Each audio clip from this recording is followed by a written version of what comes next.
Sunday, you got a big match against Bobby Lashley. Yes, sir.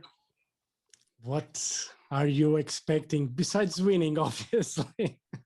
Yeah, I am expecting Bobby Lashley to be at his best. I don't know if you saw Raw last night, but he finally seems to be focused. And that is the Bobby Lashley that I have wanted this whole time.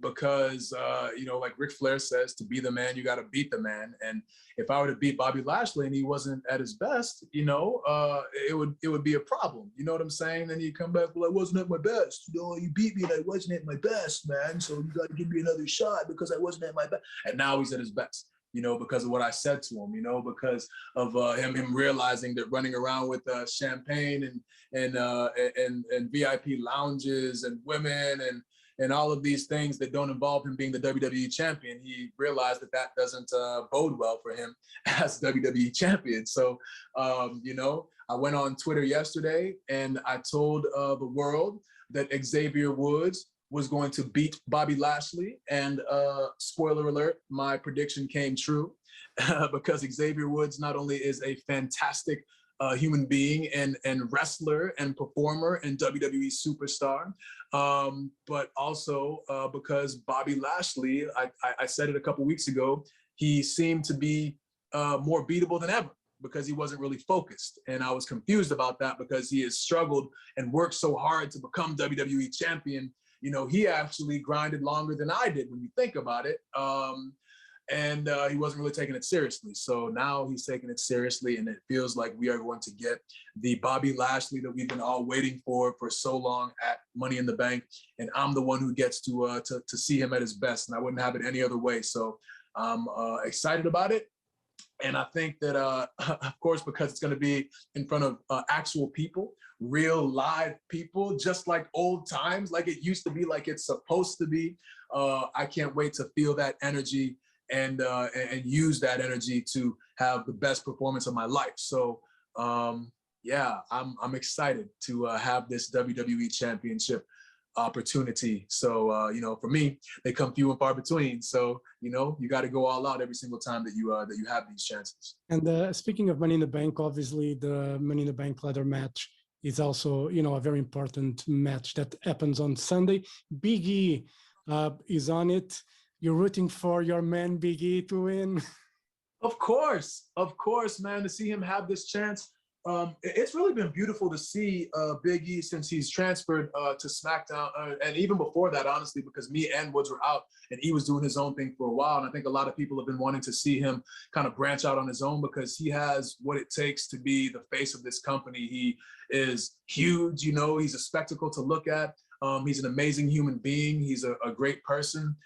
Athletically, he's so gifted. He should not be able to move the way that he does, but he does. He can go out there and make you laugh, but he can go out there and scare the living daylights out of you and beat you up, So he's a guy that covers all the bases. And on top of that, he's a really good person, So I feel like now, he's building momentum. And he's capitalizing on this opportunity, going out and giving the people what they want and getting what he deserves. Because I think at a certain point in time, like everybody deserves to have a chance to be at the top, especially if you have all the qualifications. And Big E definitely has all the qualifications and then some. So, and you guys were voted the best tag team of all time. Did that surprise you? No, not at all. Because I feel like, it's kind of like, you're supposed to be like humble and say, well, I'm really grateful that people would like think this way and oh, thank you, it means so much. And it does mean a lot.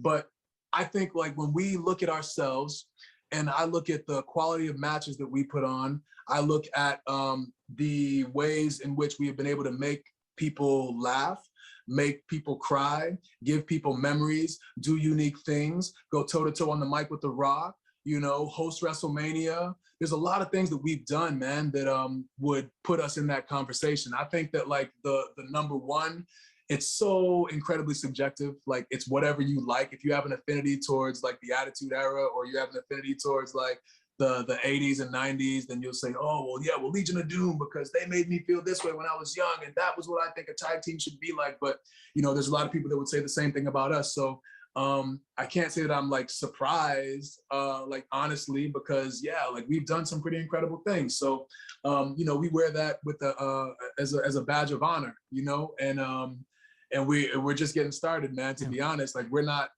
done. Like a lot of the people that got thrown in that conversation are people who are not tag teams anymore. People are talking about like Edge and Christian, or the Hardys, or Legion of Doom, or Demolition, or you know. NWO or DX, like none of those guys are tag teams anymore. We are still doing this. So yeah, man, yeah, it's again, it's not the humble answer. It's not the humble answer, but it's the honest answer. I was not really surprised when we you know, if you don't want to be the best, like you shouldn't be doing this. Yep. So I feel like we always strive to be the best. We don't go out there and try to be subpar or, you know, the half best, you know what I'm saying? We go out there every single time and we try to make memories for the people. And it's up to them to decide like who is like the best on that day. So on the day that the WWE.com poll came out, we were the best, and we're gonna ride that. You know, we're gonna accept it with pride and be proud of our accomplishments and achievements. Now, honestly, when the new day started, you know, there was some stumbles in the beginning. I don't think people were understanding exactly what you guys were, but you guys really, you know, pushed through, and you are here now. Does it surprise you still that you guys are together? Because I don't think a lot of people expected you to last as long as you guys are lasting still, and probably still have, you know, a few good years ahead of you together. Yeah, I don't think it's surprising to us. I mean, maybe a little bit, because, you know, you look at all the different factions that have been around, the Shields and, you know, DX and NWO. There's always kind of a formulaic pattern where they do really, really well, and then one of them decides that they want to go into business for themselves because they're jealous. So one person turns on another, and then now they're going to fight each other, and then they're going to go off in their own directions, and they're going to come back together. It's going to be a big reunion. It's formulaic. It is standard fare.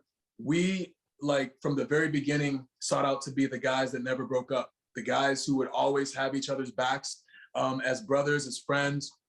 And no matter what, like, when E succeeds, I succeed. When Wood succeeds, I succeed. When I succeed, they succeed. So we always have had this, like, this brotherly mentality. And I mean, I guess I'll say I'm surprised that, you know, that they've allowed us to do it for this long. Yeah. But if they were to come and say, hey, we want you guys to fight each other, number one, we would just be laughing the entire time in the ring. I'm not going to like yell, what am I going to go, Biggie, oh, I'm really mad at you. Like, I can't even say it with a straight face. And it would just be like this comedy match, you know? So it really wouldn't be like this animosity, because there is no animosity between us. We all support each other to the fullest. And, you know, we want to see each other do well. So, yeah, we're going to keep on doing it as long as we can. And even if one of us is on Raw, the other two are on SmackDown, vice versa, the other two are on Raw, the one is on SmackDown, whatever the incarnation of it is, we will always be a single unit at the core. And we just look at it as like diversifying, right? Like now E's taking over on SmackDown. He was the Intercontinental Champion on SmackDown while we were the tag team champions on Raw. That is the goal, to go wherever we want and be at the top of the mountain. So that's always the goal, man, is to keep on climbing. Yeah, and being on top of the mountain, the Kofi Mania moment, you know, a few years ago, how do you still grasp that what happened, that it was like real, that it really happened? I know, it still seems like a dream, man. And it's crazy because that was all the way back in 2019, and almost over 2 years later, I still get people on social media talking about how much that moment meant to them and how meaningful it was and how it impacted them and how they never thought that they would see an African-born champion. And for me to be at the center of all that emotion, you know, when we do this, obviously what we do is entertainment, but the way in which we affect people is very real. And yeah, I take a lot of pride in being that guy that can motivate somebody, because you know, seeing is believing, right? Like, it's one thing to say that anything is possible, but it's a whole nother thing to say that anything is possible because it's happened. Like, I can do this because I saw him do it. I've seen Kofi do it. I've seen him struggle. You know, people didn't believe in him, and look at him now. Now I'm going to go out and follow my dream because of him. Like, I'm getting goosebumps even like thinking about that.